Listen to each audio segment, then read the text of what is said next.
Hi, this is Brent from Mindful Music Therapies, and today we're going to be listening to a bit more of Tim Minchin.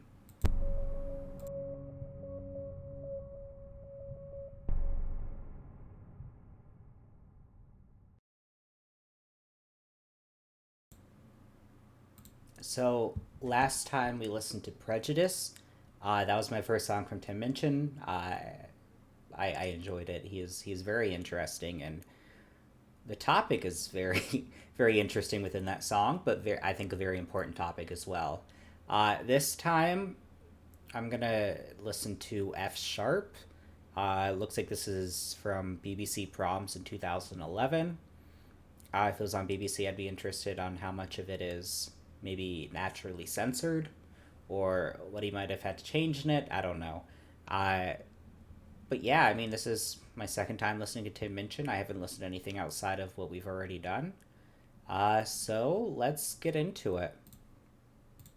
I've been having a little problem recently, which is quite disturbing musicalically, involving a semitonal discrepancy, vocally and instrumentally. You see, musicians of different varieties prefer playing in particular keys, and singers Oh, this is gonna be good. preferentially those notes they tackle more proficiently. Now, you don't have to be a member of Mensa to understand the depth of my dilemma. I think Mensa is the that you take an IQ test, and if you get a certain amount, you're like a within the club, the Mensa stuff, which is for like geniuses or whatever they claim. I think that's the reference. The two elements of me favor two different keys, thus the rift betwixt my fingers and my tenor. I like nothing more than playing instruments in F. It warms the very cockles of my heart. The trouble is that F can leave me vocally bereft, you see. I like playing in F major. I like singing in F sharp. Oh no. F sharp. I F sharp. I refuse to be beholden to my hands. I don't see why my larynx should give in to their demands. I'll not be forced to compromise my art.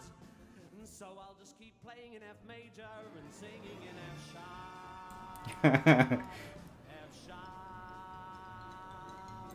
F sharp. I'll keep playing in F major. But I'll keep singing in F sharp.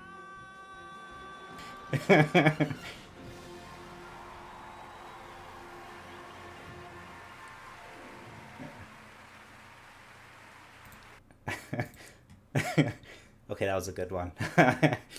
And I relate to that. I mean, generally there are so a lot of people have a pretty specific range to their voice.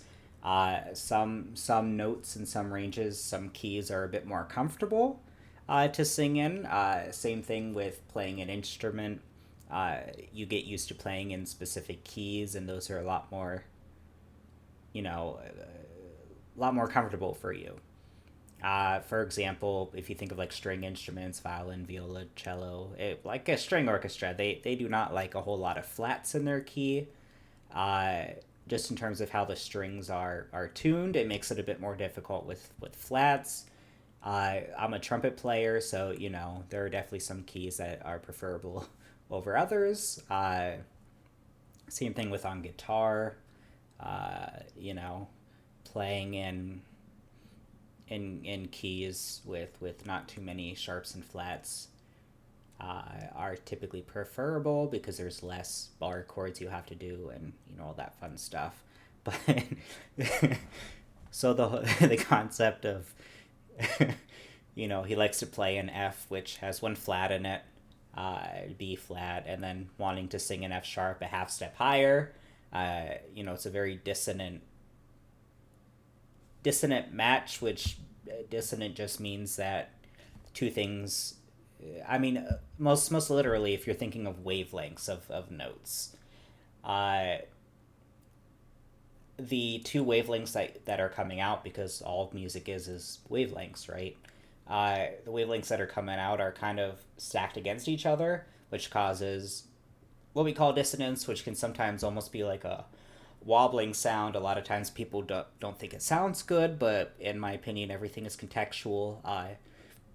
Dissonance can absolutely sound nice depending on the context, but a lot of times, half steps F to F sharp, for example, is well, I mean, you heard it. It's kind of unsettling, and honestly, being able to do that, sing in F sharp while in the key of F, is kind of impressive, because it is kind of a subtle difference, which I think shows his musicality. So I this is one of those kind of music geek songs, something for me to geek out to, and I like that. it's it's funny. Uh, yeah, if anyone knows of any of his songs that are also kind of a music geek song, I love them. They're hilarious. So just let me know in the comments. And as always, if you have any other recommendations for me to listen to and to react to, please just let me know. Uh, as always, I hope you enjoyed, and I hope you're having a good morning, good night, good evening, whatever, wherever you are, whatever you're doing. I hope it's been good. So I'll talk to you next time. Thank you.